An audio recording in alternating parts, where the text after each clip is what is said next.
Mengajak saya untuk bergabung di Sanggar Gumarang Sakti pada saat itu di Park juga. Kemudian akhir-akhir ini saya belajar tentang fotografi.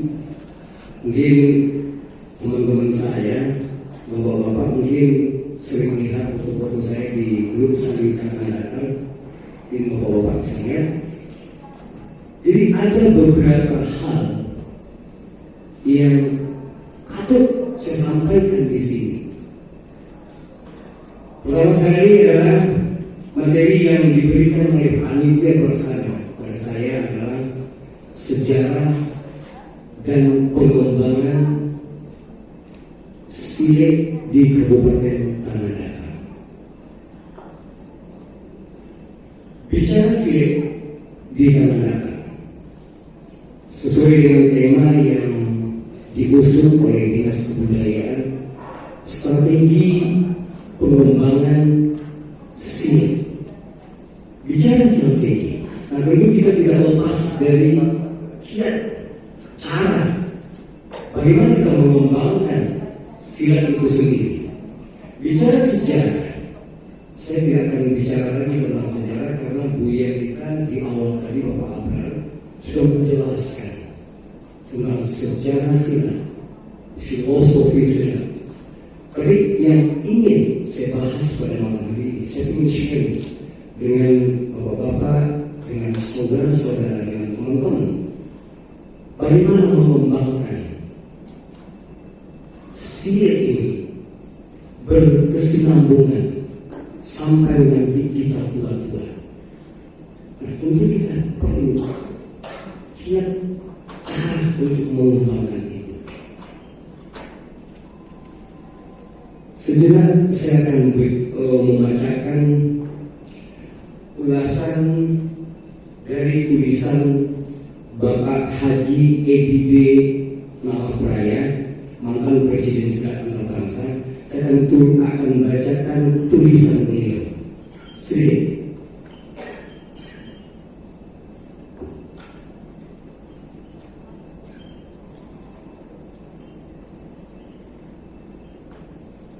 Silat itu bukan sekedar olahraga, bukan sekedar olahraga, dan bukan seni semata. Tapi ia memiliki spiritual yang kuat, mendidik seseorang menjadi seorang adi manusia, atau dalam bahasa lain, enablement.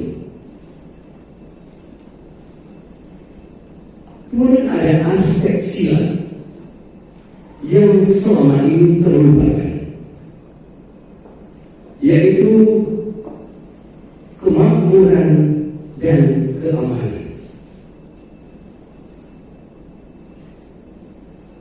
Silat adalah pelajaran kearifan yang mampu mengangkat harkat hidup seseorang lebih jauh lagi, martabat bangsa Indonesia.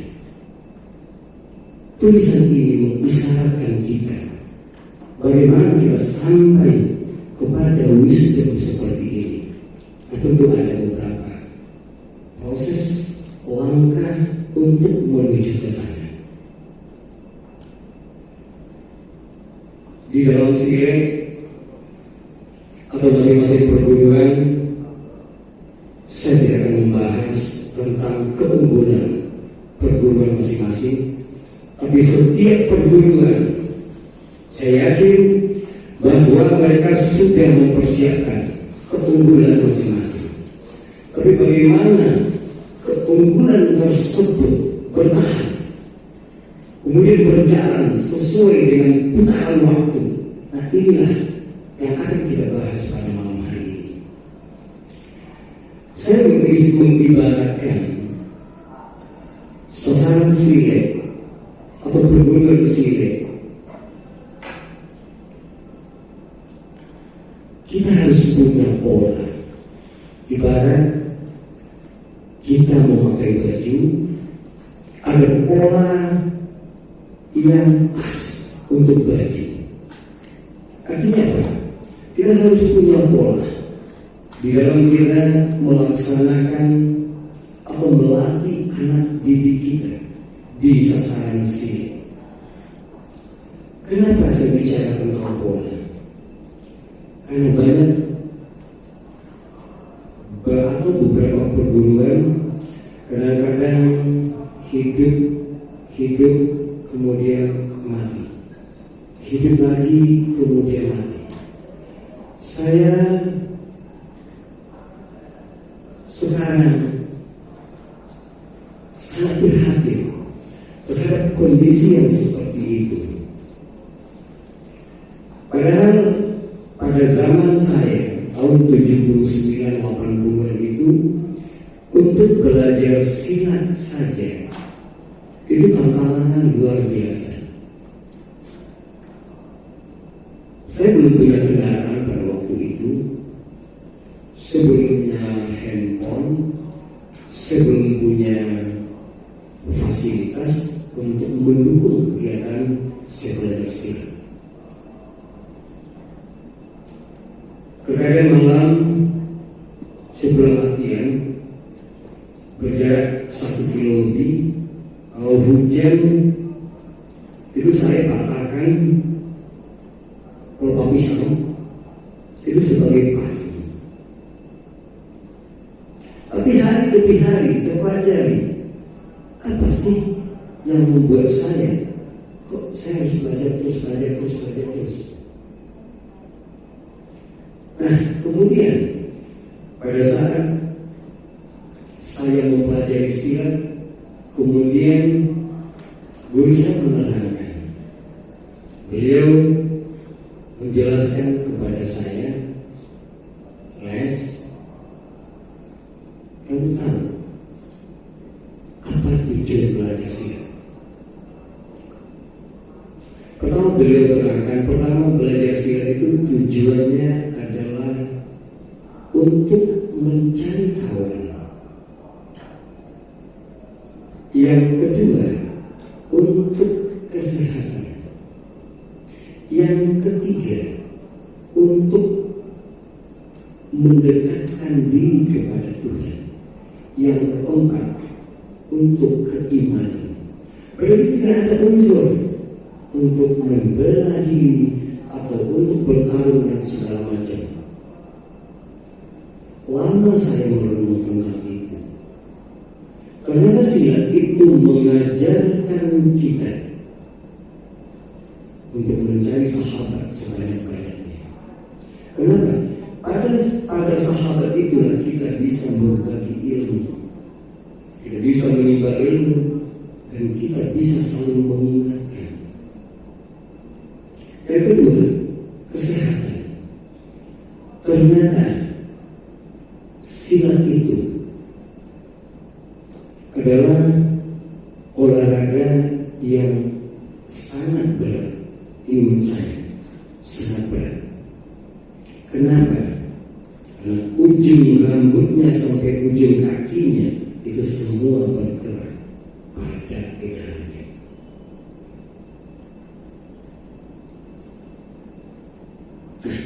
Kalau kita bicara tentang silat, kemudian ada beberapa strategi untuk sasaran kita ini bisa bertahan, kemudian bisa menghasilkan. Nah, salah satunya saya pernah sarankan atau saya pernah mencoba, kita tidak hanya mengajarkan tentang silat di sasaran kepada anak didik kita, kita juga harus berbagi ilmu, kita harus mengajarkan mereka tentang manajemen menurut yang mereka tahu. Jadi ada standarisasi untuk sebuah manajemen. Nah, yang ketiga, kita harus ajarkan mereka performance, sikap tampil. item yang tiga inilah yang akan membawa mereka nanti untuk mereka kembali ke sasaran dengan warna baru. Nah, ini saya berangkat dari pengalaman saya. Saya ajarkan guru saya, bahkan saya dibawa ke ladang, saya dibawa jalan, saya dibawa menyapi rumput, saya dibawa untuk memandikan kudanya. Saya berpikir, ini kenapa guru saya mengajarkan seperti ini? Nah, ternyata apa yang beliau ajarkan adalah sebuah kiat, sebuah strategi untuk saya tidak bosan di perguruan itu.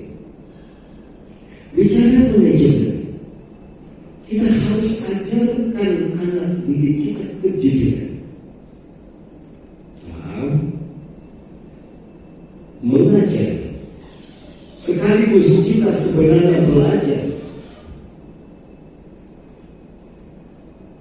Saya ulangi, mengajar sekaligus kita belajar.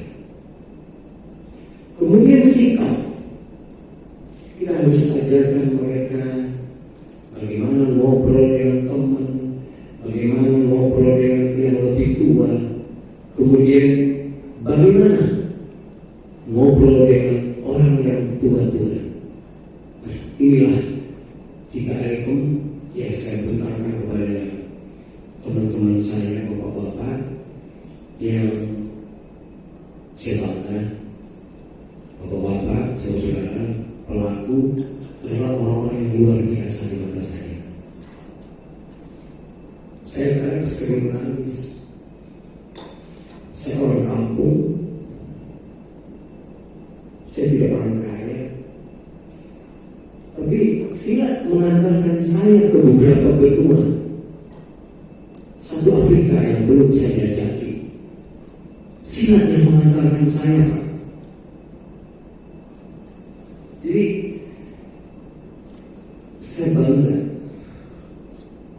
Alhamdulillah malam ini ada pesilat, guru silat, pelaku silat, dan ada pemuda pelopor pada malam hari ini. Ini adalah 2 sosok yang nantinya akan bersanding. Pemuda pelopor dengan pelaku silat ini tidak akan bisa lepas. Karena pemuda pelopor, dia adalah bagian pemuda yang mengeksplorasi potensi yang ada mulai dari Jorong hingga dari kecamatan dan kabupaten. Beliau akan mengeksplorasi potensi yang ada. Kemudian silat adalah bagian dari eksplorasi kelompok pemuda pelopor. Dan saya juga apresiasikan kepada Dinas Kebudayaan Provinsi. Ini kali pertama pesilat tanah datar, pelaku silat tanah datar, guru silat tanah datar yang mereka angkat harkat dan martabatnya nginap di Hotel Emersia. Kita berikan apresiasi kepada Dinas Kebudayaan Provinsi Sumatera Barat. Ini luar biasa. Nah, bapak-bapak bisa melihat, bisa menyaksikan apa yang sedang bapak lakukan pada hari ini. Lewat silat, bapak menginjak Hotel Emersia sekaligus menikmati dan langsung menginap di sini. Ini luar biasa. Apa yang mengantarkan ilmu bapak-bapak yang mengantarkan ke sini? Ilmu bapak-bapak yang mengantarkan ke sini bukan kepada bapak-bapak bersilat, bukan. Kepandaian yang relatif. Kenapa? Pada saat usia menanjak, pada saat usia bergerak, kemampuan skill bapak-bapak itu pasti menurun. Tapi apa yang akan mencapai grade, apa yang akan mencapai lompatan-lompatan adalah ilmu yang didasari oleh filosofi yang Bapak pelajari di sasaran dan perguruan masing-masing. Ini jadi sebuah catatan kecil buat saya. Jadi bagaimana strategi, bagaimana kiat, saya tidak akan menggurui Bapak-Bapak. Semua itu ada di sasaran silat masing-masing. Bagaimana mengolah, bagaimana menjadikan mereka tidak monoton di sasaran. Kembali ke pola tadi yang saya beritahu. Pola. Mungkin Bapak-Bapak bisa membawa murid-murid silatnya jalan, bawa nasi, kemudian cari hamparan, latihan silat di sana. Kemudian tadi saya juga di tempat makan, saya sempat ngobrol dengan beberapa orang. Coba kemas pakai di masing-masing perguruan. Contoh umpamanya yang ada di Nagari Sungai Lahar atau Nagari Guru, coba kemas, ambil silat sebagai bahagian dari paket itu sendiri. Nah, paket ini itu bisa Bapak jual nanti. Contoh, ada silat, kemudian cari destinasi wisata yang ada di seputar negara masing-masing, kemudian ada mandi di batang air, kemudian ada sawah untuk mereka bermain di sawah. Kemas dalam satu paket. Nah, ini bisa dijual kepada siapa? Kepada para perantau kita yang ada di mana-mana. Nah, tolong bikin schedule-nya, liburnya kapan, libur panjang kapan, paketnya bisa dijual itu dalam bentuk 1 minggu, 10 hari. Bapak-bapak bisa jual, dan itu uang. Jadi bagi saya, ini mohon maaf, mari kita berjalan di kaki kita sendiri. Karena Nabi berpesan itu tangan di atas itu lebih mulia daripada tangan di bawah. Kecuali ada yang memberikan subsidi kepada kita. Ayo kita terima. Tapi silat mengajarkan kita tentang kearifan. Silat mengajarkan tentang kita tangkas, waspada, mawas diri, bukan dari ekonomis. Silat mengajarkan kita untuk apa? Untuk tajam.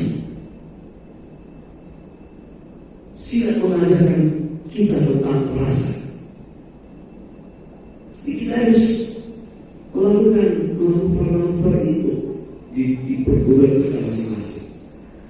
Kemudian nanti bagaimana Bapak-bapak membawa anak didiknya tampil pada lomba ini, pada festival ini.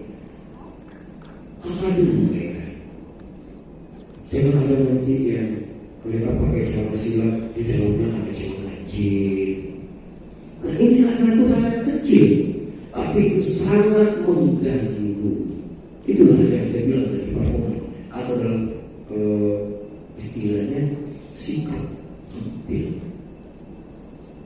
Nah, bagaimana kita akan membawa atau bagaimana kita meminta penghargaan kepada orang lain sementara kita sendiri belum bisa membenahi yang ada di diri sasaran silat itu sendiri. Jadi makanya saya juga berharap ya kepada bapak-bapak, saya punya ide, mudah-mudahan ini didukung oleh bersama. Bagaimana kita nanti sarankan kepada Dinas Kebudayaan Provinsi untuk menganggarkan. Ini beda ya, kita bukan meminta, tapi ini adalah hak kepada Dinas Kebudayaan untuk membuatkan padepokan untuk kita yang terdaftar. Minimal tapaknya saatnya nanti beliau bantu kita. Finishing atau lain-lain nanti kita yang akan benahi bersama. Jadi ada satu padepokan yang itu nanti padepokan tersebut akan menjadi sebuah sentral untuk tempat berkumpulnya bapak-bapak yang ada aliran di tanah datar ini, untuk kita nanti di situ bersatu. Artinya apa? Saya lebih menginginkan bahwa bapak saudara-saudara bersanding, jangan